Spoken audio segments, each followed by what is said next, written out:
Olha. Já pus para gravar. Então, nós vamos começar, gente. Vamos fazer a nossa prece, tá?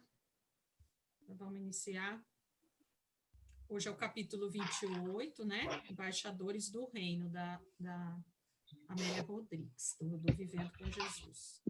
Então, eu vou iniciar com a nossa prece, para a gente começar, então, tá? Então, fechando os nossos olhos, nos deixando envolver pelas energias benéficas que o grande mestre traga até nós, essas energias renovadoras em nossas almas, em nossa esperança, em nossa vontade, essas energias possam, a cada um de nós, trazer um alento nesse momento, um alento para nossas almas, para o entendimento daquilo que precisamos absorver nesses conhecimentos trazidos agora por Amélia e depois por Joana de Ângeles. Que estejamos sempre aptos ao entendimento, com a maior boa vontade, com nossos corações e mentes abertos, possamos receber essas bênçãos do alto. Estejamos, então, unidas aqui e que Jesus nos auxilie neste momento de estudo, como sempre em nossos dias. Que assim seja. Graças a Deus. Vamos lá, gente, vamos começar, né? Deixa eu só... Estou meio perdida. Não. Tá. Estão me ouvindo bem agora, né? Eu vou fazer a leitura, que hoje a gente vai ter que dar uma leitura um pouquinho mais rápida aqui, por causa do tamanho dos capítulos, senão a gente não consegue nem discutir, né? Vamos reservar o tempo para a nossa discussão, tá? Então, vamos começar. O capítulo 28 é os embaixadores do reino, né? Aqui ela coloca, está em Lucas, capítulo 10, versículo de 1 a 20. A Sinfonia da Boa Nova encontrava-se no auge da sua musicalidade, enternecendo os corações, antes em angústia e confortando as mentes que se encontravam desarvoradas. Em toda parte, no abençoado solo de Israel, o doce canto penetrava a acústica das almas, da mesma forma que o sândalo, aplicado suavemente, se faz absorvido por qualquer superfície porosa. Tratava-se de uma epopeia que atingia o clímax e nunca mais se repetiria na Terra, jamais igualada em todo o seu esplendor. A paisagem iridescente por onde ele deambulava enriquecia-se de belezas espirituais, e uma permanente aragem de esperança e de paz permaneceria assinalando as ocorrências ditosas. Em madrugada, que se fazia bordada de luz, ele reuniu os seus, em Cafarnaum, às margens do mar Espelho, e lhes explicou ternamente como seria o programa de engrandecimento moral que estava traçado para toda a humanidade. Era necessário empreender a desafiadora façanha de informar as gentes de todo lugar o seu conteúdo invulgar. Então, aqui, só para a gente dar uma pequena pausa para nos localizarmos, esse capítulo, ele diz respeito a quando Jesus conversa com alguns de seus discípulos, algumas pessoas, para divulgar a Boa Nova. Então, esse capítulo vai falar sobre, uma parte dele fala sobre os 70, né? Os 70 que ele conclama a levar a Boa Nova para várias localidades, né? E aqui a gente vê que eles estão na Galileia, certo? Porque eles estão em Cafarnaum, que era a cidade em que morava Simão Pedro, às margens do Mar da Galileia, né? A gente sempre lembrando mais ou menos lá do mapinha para nos localizarmos, mas eles estavam em Cafarnaum, estavam na região da Galileia, que é a região que Jesus, né, nasceu, era conhecido como Galileu, né? E era ali que, então, eles estavam, e ele vai trazer, né, como ela fala aqui, ó, explicou ternamente como seria o programa de engrandecimento moral que estava traçado para toda a humanidade, né? Então, esses embaixadores do reino diz respeito aos 70 mesmo, né? Aí eu vou continuar no livro aqui, ó. Na sua condição de rei, deveria visitar as regiões bravias e difíceis de comunicação, nas quais necessitava instalar os alicerces do reino. Para tanto, enviaria embaixadores que se encarregariam de anunciá-lo, de abrir clareiras nas selvas dos sentimentos devastados pelas paixões primárias, proporcionando espaços para a fixação dos pilotis, quer dizer, dos alicerces, né, do amor e da compaixão, sobre os quais seria erguido o altar da caridade. Olha que coisa linda, gente. Se a gente se deixar envolver por essas palavras aqui da Amélia, e, assim, procurando imaginar que a gente está nesse contexto aqui também, né? Esses embaixadores, né? De certa forma, somos nós aqui, ao longo do tempo, né? Depois de tanto tempo, aqui há 2000 anos atrás, praticamente, né? Mas somos nós aqui também envolvidos por essa, vamos dizer, esse projeto que Jesus tinha para a humanidade, né? Para essa fixação, como ele fala aqui, né, do alicerce do amor e da compaixão, onde ergueria-se esse altar da caridade, né? Então, estava sendo construído todo esse momento aí de construção, que essa mensagem da Boa Nova iria ser todo esse alicerce, né, para a humanidade, para todos, né, até os dias de hoje. Então, aí ela continua aqui no livro, ó, aqueles eram dias de egoísmo, de soberba, de interminas batalhas, nas quais predominavam os ódios e as rixas perversas. O ser humano era escravo dos dominadores mais astutos e impiedosos, que o submetiam ao talante, ao desejo das suas misérias morais interiores. Não brilhava o sol da esperança, muito menos a doce possibilidade da compaixão. A miséria espiritual transbordava, e as pessoas encontravam-se submetidas aos preconceitos, às situações de penúria e de abandono. Tudo isso a gente sabe que até nos dias de hoje, né? Não é tão diferente, não é exatamente igual, a gente poderia dizer assim, mas também não é tão diferente, né? Infelizmente, essas situações todas fazem parte ainda, né? Estamos nesse mundo de provas e expiações, então isso tudo faz parte desse contexto nosso, né? Essas misérias, essa condição aqui. Aí aqui ela continua, de certo modo, ainda hoje é quase assim. O processo da evolução, ela fala quase assim, né? Então ela faz um comparativo, não diz que é exatamente igual, mas é quase assim. O processo da evolução íntima do espírito, que deve abandonar o primarismo do qual procede, na busca dos alcantis, quer dizer, do cume, da elevação do infinito, ele é longo e penoso. Então, ela até explica, ela dá uma explicação, por que ainda estamos nesse processo, né? Ainda, porque essa evolução íntima do espírito, né? Trabalhar internamente o espírito, né? Intimamente, isso não é um processo assim rápido, bem que a gente gostaria, né? Aliás, eu acho que é o que a gente mais queria, assim, né? Quando a gente fala em reforma íntima, né? A gente mais pensa nessa necessidade de que fosse para amanhã, né? Vamos já resolver isso, né? Até uma certa, às vezes nos angustia isso, dá uma ansiedade, né? E ela esclarece muito bem. Algo penoso, é longo, é demorado mesmo esse processo para cada espírito, para cada ser, né?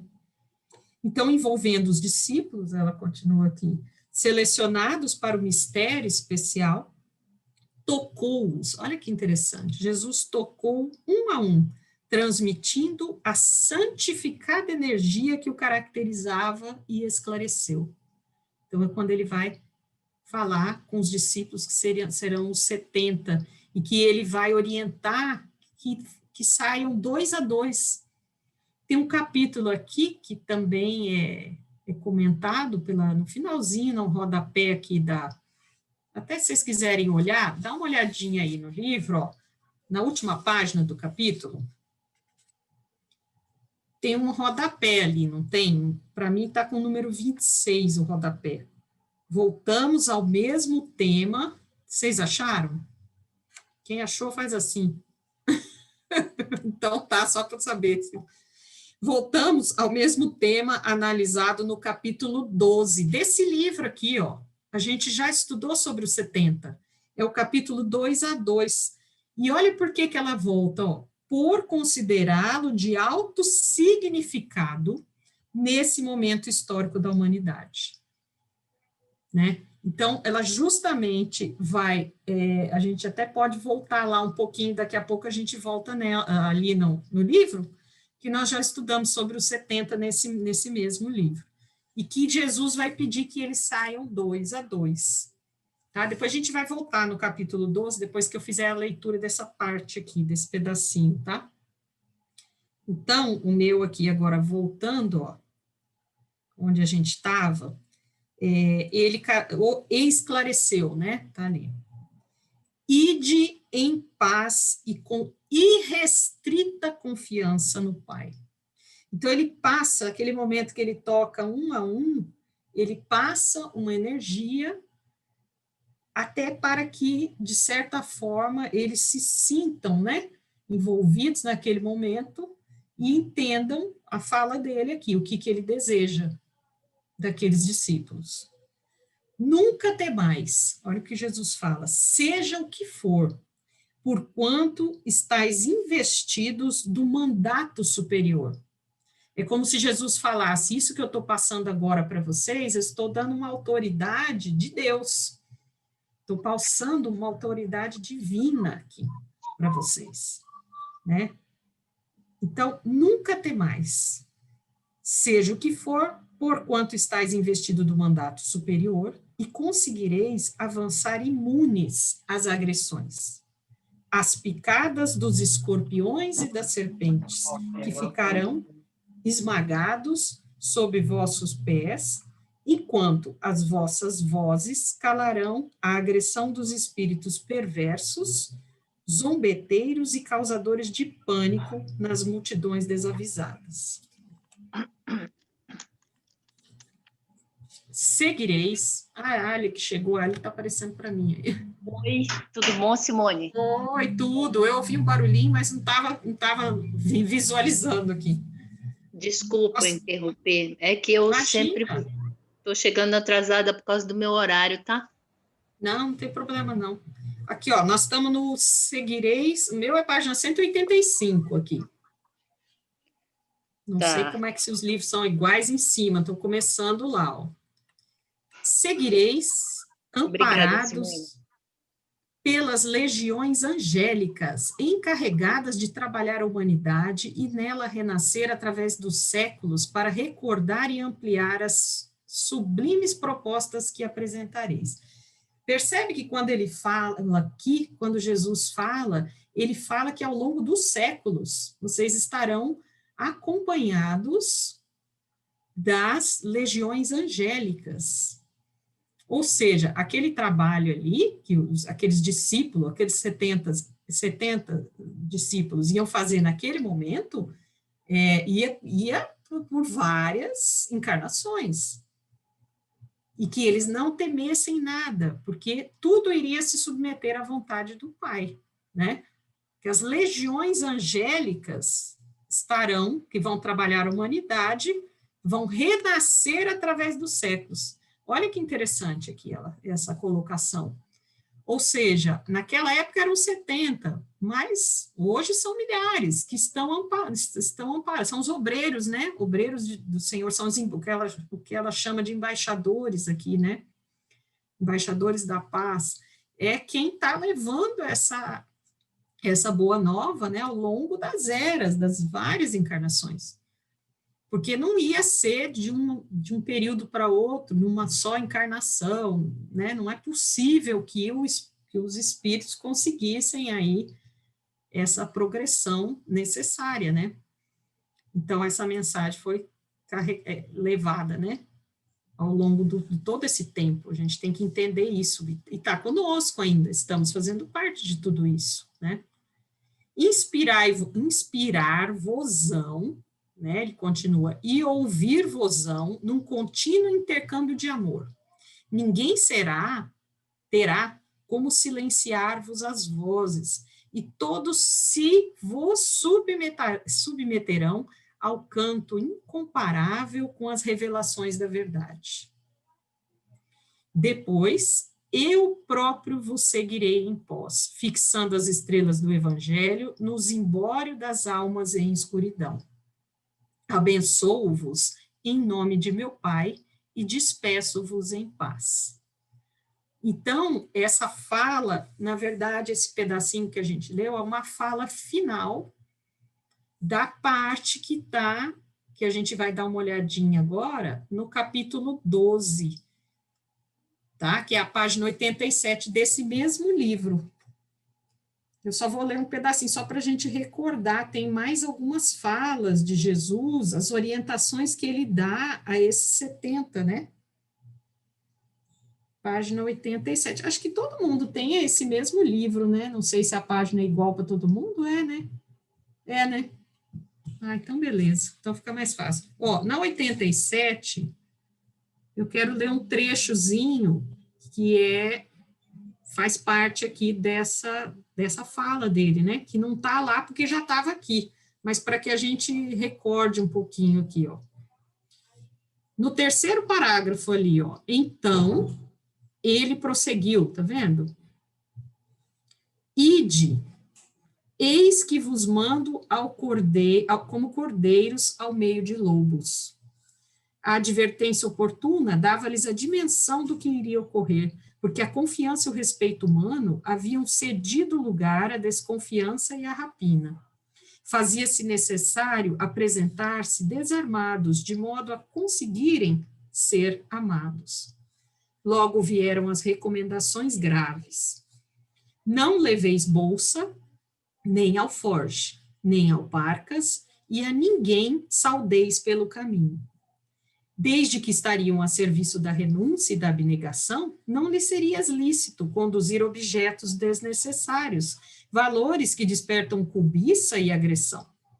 Despojados seriam iguais aos visitados, confundindo-se com eles sem os destaques que chamam a atenção e criam antipatias. Você vê que a Amélia, ela dá uma explicação dessas falas, por que ele orientou dessa forma, que os discípulos fossem, né, a essa maneira aqui. Logo prosseguiu. E em qualquer casa onde entrardes, dizei primeiro, paz seja nessa casa. E se ali houver algum filho da paz, repousará sobre ele a vossa paz. E se não, voltará para vós. Então, olha que interessante, né? Você deseja a paz para o outro, se o outro não tiver receptivo, mas você continua com a paz, porque o seu sentimento é de paz, né? Alguma coisa dessa maneira, né? Dessa forma aqui. E ficai na mesma casa, comendo e bebendo, do que eles tiverem, pois digno é o obreiro de seu salário. Não andeis de casa em casa, e em qualquer cidade em que entrardes e vos receberem, comei do que vos for oferecido. Estava mantida a ética do comportamento social, o respeito às ocorrências, com simplicidade, sem exigências nem extravagâncias. Eles seriam aceitos ou não pela maneira de se comportarem, né? Então, Jesus queria que eles entrassem nas casas, de fato, para levar essa mensagem, né? E poderia ter, lógico, né, locais ou pessoas que eles não iriam aceitar essa mensagem aí do Cristo. Aí continua ali na outra página, né? Agora eram as providências iniciais em favor dos que receberiam. E curai os enfermos que nela houver, e dizei-lhes, é chegado a vós o reino de Deus. Mas que em qualquer cidade em que entrardes e vos não receberem, saindo por suas ruas, dizei, até o pó da vossa cidade, da vossa cidade se nos pegou, sacudirmos sobre vós, sabei, contudo, que já o reino de Deus é chegado a vós. Então, essas são as falas do Cristo, são as orientações, né, que foram estudadas, que a gente viu nesse capítulo 12 aqui. Tá? Tem um detalhezinho aqui, ó, não vou ler esse restante todo, não, aqui, tá? Mas na página 89, só o finalzinho ali que explica, ó, o penúltimo parágrafo, ó. Ele os mandou 2 a 2 para anunciar o seu reino que estava instalado no mundo. Alegrai-vos antes por estarem os vossos nomes escritos nos céus. Tá? Então, aqui, a forma, nesse capítulo, traz algumas falas, alguns detalhes aí, que no outro lá seria, digamos assim, uma continuidade, né? Isso que a gente leu voltando ali no 28, né? Vamos só voltar para ele ali, ó, para a gente continuar. É uma continuidade, essa fala do 28 dá uma continuidade no capítulo 12 do que a gente acabou de falar, tá? Aí ela coloca assim, ó, eram 70 discípulos preparados para a propaganda e difusão da sua mensagem insuperável. No futuro, seriam milhares vezes 70. Estavam assinalados pela autoridade moral e identificados pelo profundo sentimento de fraternidade. Haviam renascido para participar da gloriosa envergadura espiritual e deveriam trabalhar enriquecidos pela alegria inaudita do bem-fazer. Quando o sol diluía nas águas doces e transparentes do mar os seus raios de ouro, disparados com certeira pontaria, eles partiram em cânticos de júbilo. Então, na verdade, se a gente for ver, tem mais um capítulo, gente, que a Amélia traz também, além desse 12, do 28, que nós estamos vendo agora, nesse livro aqui, ó, do Primícias do Reino, tá vendo? Teve, acho que, outra aula que a gente falou alguma coisa dele também. Tem um capítulo que vem a ser o capítulo 10 desse aqui, que também a Amélia traz alguns detalhes aqui sobre, chama também de Embaixadores da Esperança. Também são os 70, né? E só para a gente complementar, porque não daria tempo da gente ler tudo de novo aqui, né, o capítulo, nesse outro livro, aí eu vou ler aqui um pedacinho que eu achei curioso, ó, sobre alguns dos 70, quem eram, né, que estavam entre eles lá. Aí a Amélia coloca aqui, ó, dentre eles, os 70 chamados para a expansão da palavra da vida, já nesse livro, tá, no Primícias, saíram Barnabé, que colaboraria eficientemente com o apóstolo Paulo, Sóstenes, que também cooperaria nos escritos aos Coríntios, Cleófas, um dos visitados na estrada de Emaús, e ter os nomes escritos nos céus para servirem, sem cessar a causa da verdade, encaminhados periodicamente à terra. Olha só, encaminhados periodicamente. Então, vai e volta, cada encarnação, né? Dá a entender isso, eles vão e voltam a cada encarnação nesse processo aqui, de difusão da mensagem do Cristo. 1000 vezes seriam convidados à atitude branda de ovelhas entre os lobos do caminho evolutivo. Olha só, dá o testemunho também, né? Testemunho aí dessa bondade, né? Ovelha, que representaria a ovelha entre lobos, né? Que é o quê? Precisa a postura de semear nesse ambiente de tantos terrores, de tanta maldade, enfim, né? Mas seriam enviados. Oi. Ouvindo você falar isso aí agora, a gente pode até pensar que esses mártires que teve, por exemplo, na Inquisição, pode ter sido um deles, né? Que, além de pregarem a verdade, ainda foram mortos, né, por essa mesma verdade, né? E quantos outros aí que pregaram, né? Porque durante toda a evolução da humanidade teve várias pessoas que passaram e trazendo esses ensinamentos, uma vivência, né? O Gandhi e tantos outros, né? E você falando isso me passou na cabeça, né? Que se eles estão indo e voltando, muitos aí que devem ter sido passado por essas experiências, né? Interessante isso, né? Com certeza, seriam essas ovelhas, né? As ovelhas entre os lobos, que acabavam sendo martirizados de novo, né? Acabavam perdendo a vida muitas vezes. Verdade. Com certeza. Isso foi acontecendo ao longo da... Porque a mensagem tinha que ser trazida de novo, aí vinha novamente, trazida de novo, né? Aí, no final, agora para nós aqui, com o advento do Espiritismo, né, surgimento com Kardec, está trazendo de novo. Né? Então, é mais ou menos para a gente entender como é que a gente funciona, né? Vamos dizer assim, como é que a humanidade funciona nesse processo aqui, de receber essa verdade, né? Quanto tempo não é necessário, né? Ir e voltar. Ela ressalta bem isso nos 3 capítulos dela, que ela fala sobre esse retorno. Tanto que aqui, ó, tem até mais um pedacinho, ó, nesse do Primícias, ó, renasceriam na indumentária carnal séculos em fora, recordando os ensinamentos do Rabi, investido dos recursos de submeterem os espíritos das trevas, portadores do verbo inflamado, de pena rutilante, preparando os dias do Consolador. Tudo um preparo, né? Aqui ela coloca, preparando os dias do Consolador, nos longes do futuro. Mas voltariam principalmente para viverem o Evangelho e se entibiar com os perpassos dos tempos, de modo a mantê-lo vivo e estuante até o momento da reconstrução do mundo, no instante de sinfonia imponente, entoada pelas vozes do céu.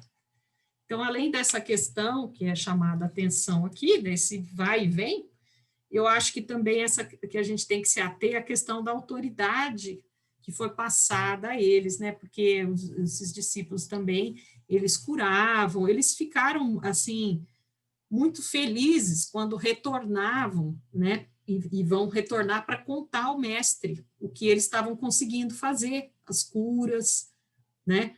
A própria difusão, né? Da Boa Nova, da mensagem do Cristo. Então, eles estavam como cheios de uma autoridade. O que é? Na verdade, essa proteção, esse amparo espiritual todo, né?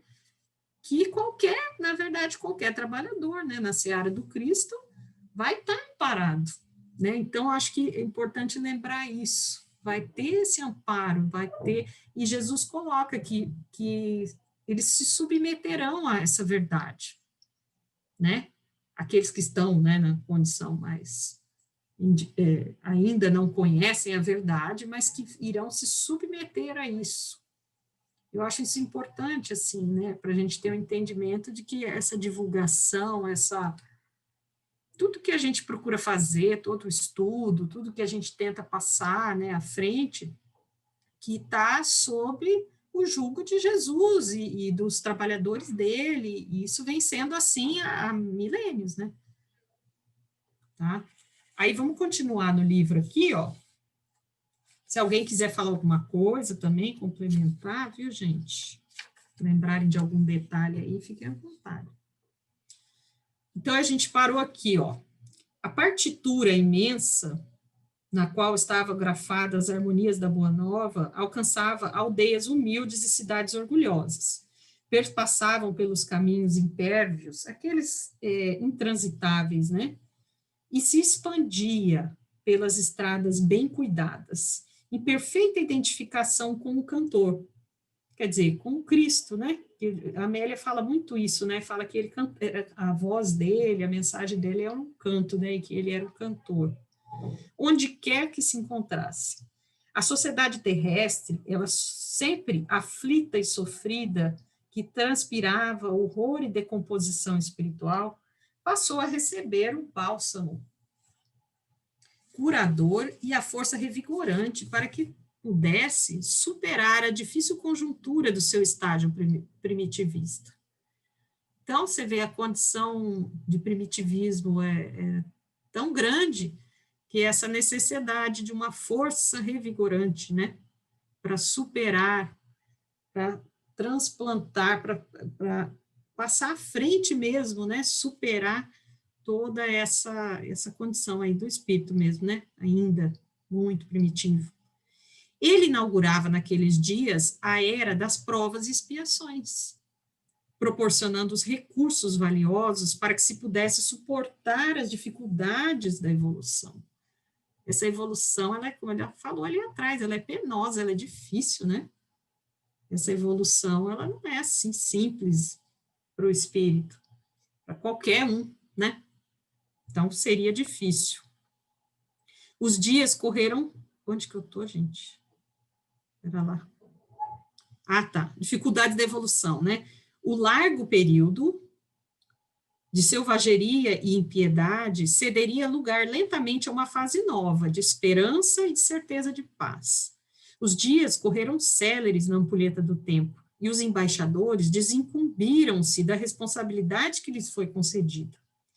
No entardecer de sol, desfiando plumas de luz de cor variada, eles retornaram exultantes. Então, eles vão, né, até as localidades, até as casas, fazem aquilo que Jesus solicitou, e aí eles retornam e vão falar com Jesus, né? Diante da multidão, na mesma praia de Cafarnaum, de onde saíram, eles se apresentaram e depuseram. Em toda parte proclamamos a era nova, explicando que um reino de paz se acercava, iniciando-se no coração do ser humano e que avançará ditoso no rumo do futuro feliz. E eles chegaram muito alegres, muito exultantes, assim, muita felicidade, porque eles percebiam que estavam tendo um resultado, que estavam conseguindo, né, envolver aquelas pessoas iriam se submeter. Claro que não todos, mas eles traziam toda essa notícia, né, para Jesus de que aquilo estava acontecendo de fato. Desafiados por saduceus hipócritas e pretorianos insensíveis, os pretorianos eram das legiões romanas, né? Tá? Esses pretorianos aqui seriam romanos. Os perseguidos por fariseus fanáticos e cínicos, assim como pela Malta sempre revoltada, demonstrando o poder que nos foi conferido, curamos as suas mazelas em nome do nosso rei. Submetemos espíritos vingativos, saramos feridas, restituímos visão aos cegos, audição aos surdos, movimentos aos paralíticos e alegria aos tristes em momentos de inconfundível ligação com Deus.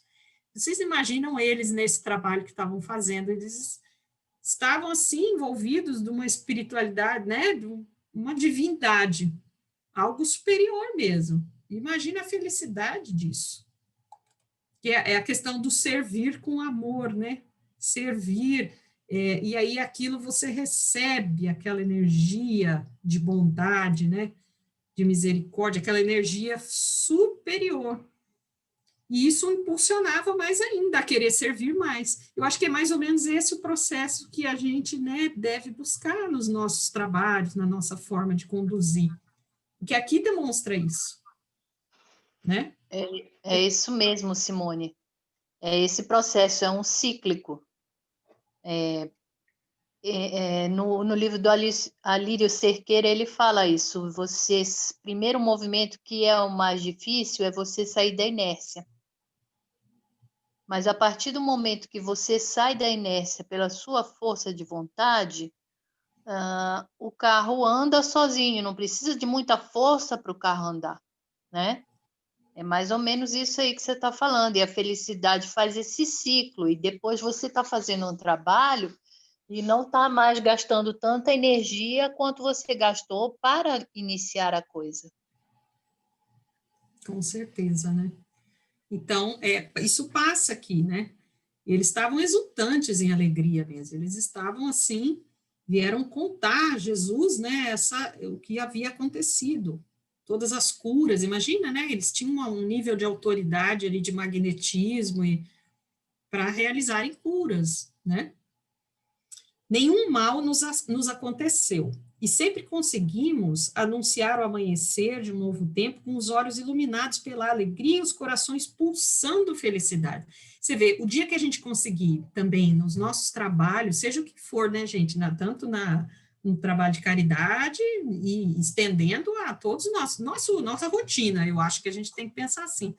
O dia que a gente conseguir trazer toda essa energia positiva, essa energia mais viva, né? Vida, com vontade de trabalhar, com vontade de servir, e eu acho que isso dá uma mudança, né? Na forma, e a gente consegue desempenhar muito mais, né? Porque a gente se cansa, a gente tem, né, todas as nossas dificuldades aí, né? Mas aqui é colocado dessa forma, é muito interessante ver isso, né? Que a gente pode estar envolto por uma energia muito superior também. Algumas cidades de prazer e de loucura gargalharam das nossas palavras, eles contaram ali, né? Mas sempre encontramos infelizes à espera de compaixão e de ajuda. É os sofredores, né? Que são os bem-aventurados, os aflitos aqui. Os que estavam muito bem não aceitaram, mas os que estavam em aflição, né? Estavam precisando da compaixão e da ajuda. Vimos rostos desfigurados pela lepra sorrir de alegria, e vidas despedaçadas recomporem-se ao toque da esperança. A vossa palavra em nossas bocas soava como cânticos nunca dantes enunciados aos ouvidos, e nossas presenças tornaram-se fortaleza para os fracos e apoio para os oprimidos. Estão lançadas as balizas do reino que vos pertence, Senhor. Estão lançadas. Gente, pensa, 2000 anos estão lançadas. E nós num mundo de provas e expiações, né? Começava ali. E está lançadas as balizas desse reino. E a gente, né, imagina a humanidade, a gente, quando a gente fala assim, pensando em todo mundo, né? Como que a humanidade lidou com isso, né? Porque estava tudo ali, vamos dizer, está tudo acessível, vamos dizer assim. Aí, aqui, ó, jubiloso, o rabi sábio novamente os abençoou e dirigiu-se à massa em expectativa emocionada, lamentou. Ai de ti, Corazim, ai de ti, Betsaida, porque se em Tiro e em Sidom se fizessem as maravilhas que em vós foram feitas, já há muito, assentadas em saco e cinza, se teriam arrependido. Então, para a gente entender essas palavras aqui, que tem hora que tem uns termos tão da época, tão, né, digamos, tão culturais, assim, que a gente fica sem entender o que ele estava querendo dizer, né? Então, primeiro, ai de ti, Corazim e Betsaida eram cidades na Galileia também, onde ele pregava, onde ele andava, onde ele estava, onde ele curava, onde tinha tudo, elas recebiam toda, né? Não é isso? Estavam envolvidos por tudo. E Tiro e Sidom eram cidades da Fenícia, que hoje é o Líbano, né? Que a Fenícia, naquela região, era uma região litorânea, né? Tanto Tiro quanto Sidom eram regiões portuárias nas margens do mar Mediterrâneo. E lá quem que estava lá? Eram pessoas que não eram judeus, né? Não eram da raça, né? Eram pagãos, gentios, né? Então, o que ele quis dizer? Que se tivessem, né, que tanto Corazim como Betsaida receberam tudo e que ali tinham os judeus, ali já tinham, vamos dizer, um preparo para receber essa boa nova, né? Já eram monoteístas, enfim, né? Mas que lá eles iriam, é como se quem não fosse judeu, a gente sabe isso, recebeu muito melhor a mensagem do Cristo, foi mais acessível do que aquele povo judeu que carregava um orgulho tão grande, né? E aí ele usa essa palavra aqui, ó, já há muito assentadas em saco e cinza. Esse saco era uma pele de cabra, né? Que eles usavam, e cinza, e eles faziam como se fosse um ritual, como um sinal público de arrependimento e confissão sincera, né? Então, aí se teriam arrependido. Então, esse ritual demonstraria, esse saco e cinza era algo próprio deles, tinha até tem várias descrições disso no Velho Testamento, né? Coisas bem antigas lá do povo, era um costume mostrando um sincero arrependimento. E que não, Jesus adverte aqui porque não era o caso dos judeus, né? E teriam essa dificuldade, mesmo assim estariam recebendo todas esses sinais que o Cristo veio trazer, né? Portanto, para Tiro e Sidom haveria menos rigor no juízo do que para vós. E tu, Cafarnaum, que te levantaste até o céu, até o inferno serás abatida. Então, ele faz realmente é uma lamentação, coloca aqui, mas ele chama a atenção para os povos dessa região, que eram judeus, né? E que deveriam receber com uma maior facilidade, deveriam absorver toda essa boa nova, porque já tinham uma condição, né? E que não foi o caso, né? Se vocês quiserem acrescentar alguma coisa aí que lembrarem dessa passagem, tá? Não sei se alguém quiser dizer alguma coisa. Aí aqui, ó, leve pallor, palidez, tomou-lhe a bela face, como resultado da percepção de que grandiosas Corazim e Betsaidas do futuro, por largo período, prefeririam um bezerro de ouro à ave de luz do seu amor. Ou seja, né, que mesmo ao longo do tempo, muitos locais teriam essa dificuldade, né, do entendimento do seu amor, das verdades do Cristo, né. Ia ficar do materialismo, acho que o bezerro de ouro aqui dá para entender como materialismo mesmo, né, pego as coisas da matéria, né, e não as coisas do Espírito, né, do amor do Cristo. Aí vou continuar, gente. Se vocês não tiverem nenhuma colocação aqui, quiserem, vou terminar, porque essa aula aqui nós vamos ser um pouquinho mais rápidos, né? Porque o outro capítulo da Joana é bastante longo, daí a gente consegue fazer mais tranquilo. Passaram muitos séculos, seus embaixadores continuaram renascendo, em todas as épocas proclamando a Boa Nova, e os ouvintes permanecem moucos, surdos, né? Com os sentimentos enregelados nas paixões vergonhosas. Em consequência, acumulam-se as nuvens borrascosas, escuras, né? Aquelas nuvens escuras, na imensa Galileia moderna. Olha a comparação dela, nós somos o mundo se tornou a Galileia moderna, quer dizer, a Galileia com aquelas cidades em que não acreditavam no Cristo, e ele saiu de lá, né, ele era galileu, ele nasceu de lá, parece até aquela expressão, né, que é na casa de ferreiro, espeta de pau, né, que da onde sai, né, da onde o Cristo, não acreditavam naquilo ali, naquela boa nova, a gente sabe que tem isso, né, que ele era tido como filho do carpinteiro, né? Então, muitos não absorveram aquilo ali, aquela época, e que hoje nós estamos numa grande Galileia, a Galileia moderna. A sua voz continuava chamando chamando vidas para o seu reino, enquanto o corcel rápido da fantasia e da luxúria é conduzido pelos seus cavalgadores na direção dos abismos. Então, o que é a humanidade, né? Qual a característica da humanidade? Quem se interessa aqui pela, né, luxúria, pela fantasia, pela vida da materialidade mesmo, né? Uma porta larga, né, Simone? Exato. Por isso que ele faz ele repreende, né, o Corazim e Betsaida aqui, né? Sim, verdade. Poxa, você sabe que eu lembrei também, Simone?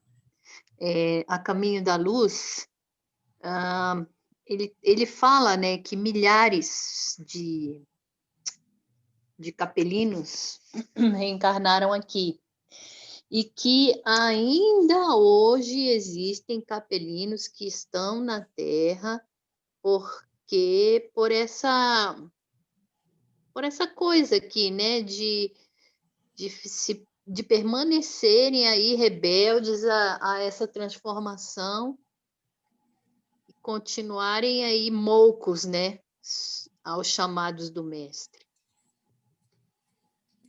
E a gente vê que, se eles eram capelinos, a gente pode imaginar que já tinham um preparo, já tinham, né, uma certa, o caminhar, né, não eram primitivos e não conseguiram receber, não conseguiram absorver tudo isso, né.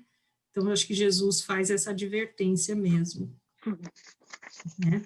Tanto é que aqui no final, na última folha aqui, ó, ele coloca assim: ai de vós que tendes ouvido e visto o amanhecer de bênçãos, e optais pela triste noite de pesadelos e de horror.